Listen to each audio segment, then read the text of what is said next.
On Monday, the president will join senior UN leadership and the leaders of more than 120 other nations to discuss reforming the institution. The president will express support for Secretary General Guterres' reform efforts. The United Nations, of course, holds tremendous potential to realize its founding ideals, but only if it's run more efficiently and effectively. The president's Tuesday morning speech to the General Assembly will emphasize the need for states to promote peace and prosperity while upholding sovereignty and accountability as indispensable foundations of international order.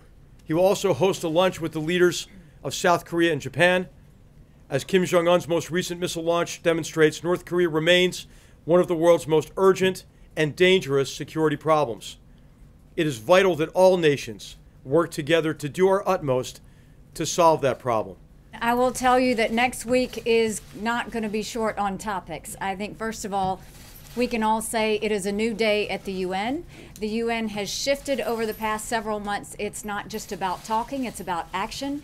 The members are starting to get used to act, whether it's Security Council resolutions, whether it's with UN reform, whether it's with peacekeeping. We're starting to see a lot of changes at the UN. They are all anxious to see what the U.S. delegation looks like next week, and I think they will be heavily impressed with the fact that we have the President, the Vice President, the Secretary of State, many members of the National Security Council coming to really show the U.S. strength that we have in the world. Obviously, this will be the first time that the President has addressed the General Assembly. They're all very anxious to hear what he has to say, and I think that he will make quite an impact in terms of all of the issues that we're dealing with. There are no shortage of issues with North Korea being front and center.